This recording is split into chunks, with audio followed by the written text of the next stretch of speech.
Hello everyone, welcome back to On the Fly. Today we're going to be recapping Day 4 of the men's Olympic hockey event. So jumping right into it with the results from Day 4. So Day 4 did start off with a very sour note in the taste of Canadian fans, losing 4-2 to the American teams.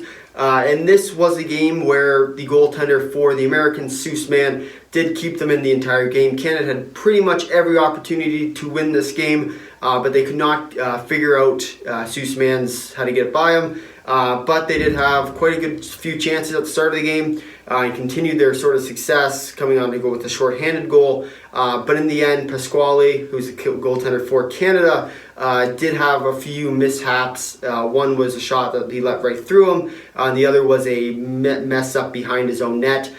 So the two goals on him were the end result of the game, and that's sort of what costed Canada. But you can't really blame the goaltender there.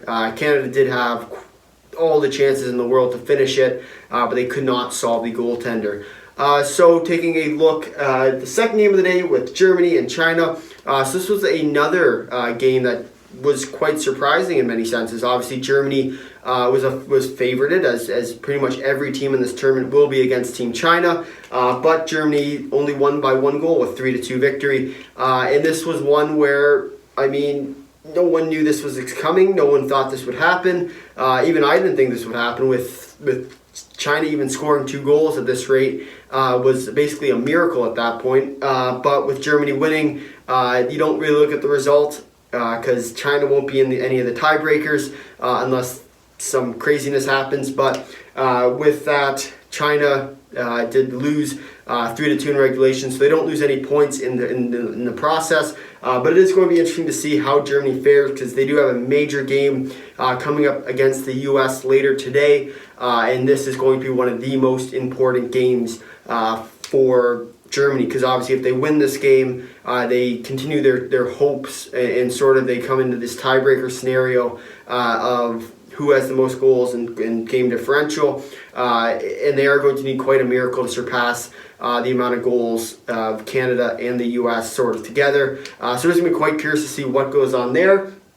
But we'll take a look at Group B action with the final games of Group B. So once Group B is done with these games, they are done and they are already set. So with Russia taking on the Czechs, this was a game where Czechs needed to basically win to move up, but it wouldn't really matter, as we will see in a few minutes here. But in this game, Czechs winning 6-5 in overtime. This was a game where it was very back and forth, in one of the best, in my opinion, games of the day. And it was probably the best day we have seen at this Olympic tournament, just due to the games. So obviously you had a close game in the Germany-China game. You had a very good, tight checking game in the Canada-US game. And finally, with Denmark beating the Swiss 5-3, you had another really good game from the Danes in that one. And it was sort of uncharacteristic of Denmark to score 5 goals. Because obviously they have a team that's scoring, and if they're going to win, they're going to win 2-1,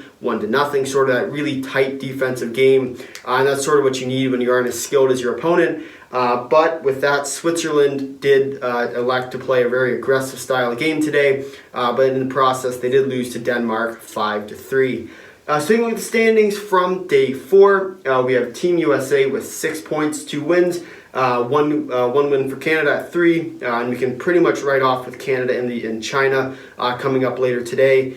So this will put Canada most likely at 6 points as well. So this is where the tiebreakers come in, with Germany also at 3.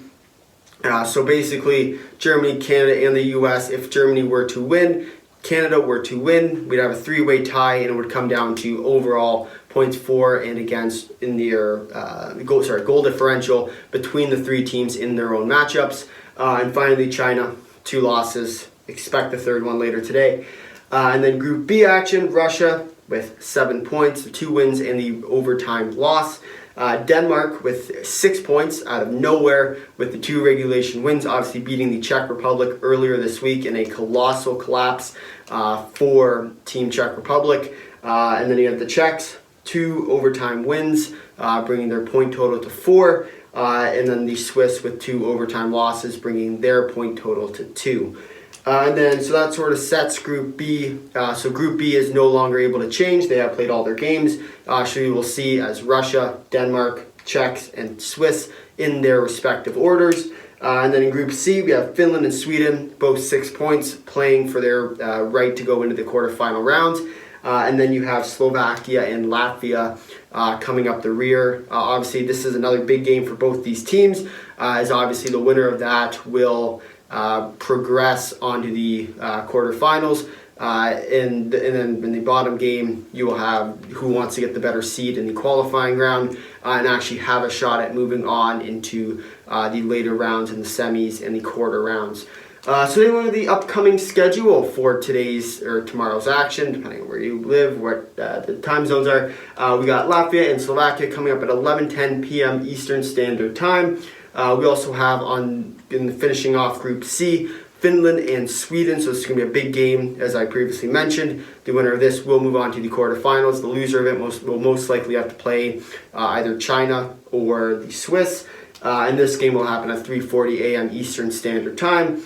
We have China against Canada coming up at 8:10 a.m. Eastern Standard Time, as well as Germany and the USA coming up at 8:10 a.m. Eastern Standard Time. And in the news, we got Group B is officially set in that order, as I previously mentioned. But with that, it was a very great day of hockey, and in my opinion, the best day we have seen throughout all the tournaments so far. And I am looking forward to seeing what Day 5 will bring.